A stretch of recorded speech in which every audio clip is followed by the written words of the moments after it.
Bonsoir et bienvenue sur Petite Pensée dans un monde hostile, un monde incertain. Ce soir, je me penche sur la fable des abeilles de Bernard Mandeville. Je vous le dis tout de suite, pour moi, c'est une escroquerie intellectuelle. Auparavant, je vais vous exposer un tout petit résumé de cette fable. Cette fable, beaucoup de philosophes nous disent d'elle qu'elle est géniale, qu'elle est extraordinaire. Moi, je ne trouve pas du tout. Que nous dit alors cette fable? D'après Mandeville, bien sûr, là, il fait allusion aux êtres humains, pas aux abeilles, bien entendu. Mandeville nous dit qu'il y a une ruche qui est prospère. Pourquoi cette ruche est prospère? Parce que il y a chez certains abeilles des vices. Ainsi, un avocat, au lieu de régler les affaires de ses clients, va les faire traîner. Comme ça, de cette façon-là, ses honoraires seront multipliés par 2, par 3. Donc l'avocat, premier exemple, l'avocat, au lieu de régler une affaire, il va la faire traîner, peut-être qu'il est de connivence avec le juge, etc. Et donc ce client va payer, au lieu de payer par exemple 1000 euros, il va payer 3000, 4000, 5000 euros. Donc l'avocat va s'enrichir. Mandeville nous donne également l'exemple du médecin. Il nous dit que le médecin, au lieu de traiter son patient, il va prendre un air un peu méditatif. Votre maladie, vous savez, il faudrait ceci, il faudra cela. Et ainsi, au lieu de traiter son patient, il va encore faire traîner la maladie. De cette manière-là, il va s'enrichir.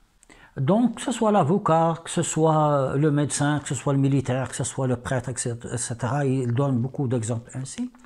Tous ces gens-là vont s'enrichir. Toutefois, Mandeville va nous dire ceci. Le médecin et l'avocat, puisqu'ils sont devenus riches, ils vont dépenser de l'argent. Par exemple, l'avocat va dépenser son argent chez le tailleur. Donc le tailleur aura une entrée d'argent. Et ainsi de suite. Le médecin, en faisant traîner son patient, il va faire le bonheur du pharmacien, de l'apothicaire. Et ainsi de suite. Et il nous dit, au final, cette ruche, avec les vices de certains, devient prospère. Et dans cette ruche, il y a une abeille qui dit, écoutez, moi je ne suis pas d'accord. Elle va se plaindre à Jupiter, et Jupiter, mécontent, va faire de sorte que cette ruche va devenir vertueuse. Tout le monde est vertueux. Et il va dépérir. Pourquoi nous dit Mandeville? Parce que, écoutez, l'avocat, il n'a plus de clients puisque tout le monde est honnête. Les prisons sont vides puisque tout le monde est devenu honnête. Le médecin n'a plus de clients puisque tout le monde est devenu bien portant parce qu'il mange bien, parce qu'il y a moins de vices, etc.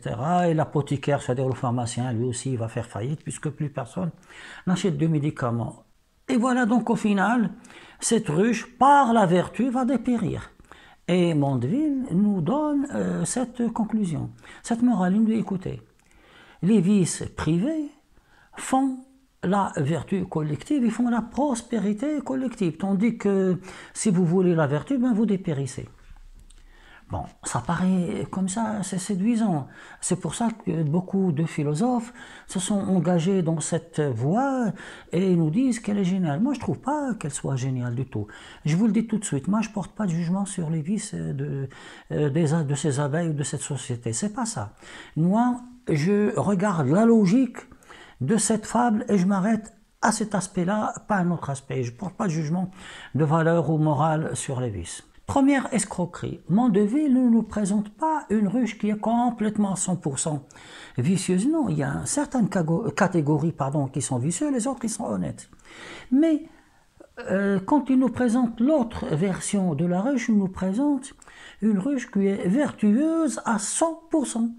Et là, ça ne va pas.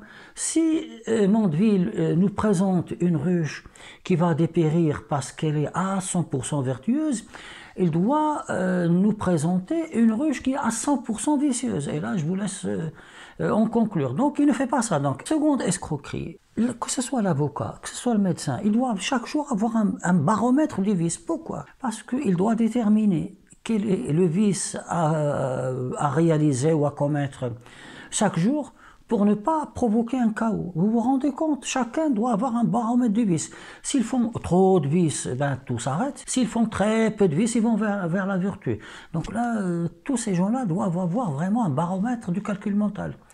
toute façon, c'est un peu ça, on rejoint un peu l'utilitarisme qui dit que chacun doit pouvoir avoir quelque part du calcul mental pour calculer le maximum de bonheur qu'on peut donner au maximum de personnes. Vous voyez, c'est quelque part ça se rejoint. Mais allons-y, on va prendre Mandeville au mot et on continue dans cette fable. Ben, disons que cet avocat-là, ou ce médecin-là, ou ce militaire-là, ou ce prêtre veulent construire une maison. Il la confie bien évidemment à un entrepreneur. Ben, cet entrepreneur est vicieux. Ben, écoutez, la maison, il va tomber sur la tête de ces personnes-là vicieuses également. Ben, écoutez, ils vont mourir, on n'en parle plus. Vous voyez où ça nous conduit? Je poursuis donc par un autre exemple, celui d'un chef d'entreprise vicieux, mais qui construit des pièces importantes pour les avions.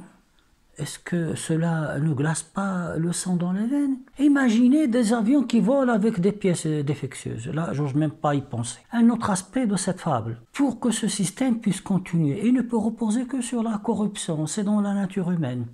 Le type là, pour faire avancer son affaire chez l'avocat, ben, il va lui graisser la patte. L'autre, pour être bien soigné dans l'hôpital, il faut qu'il donne de l'argent à tout le monde. Vous voyez donc, on aboutit à un système de corruption.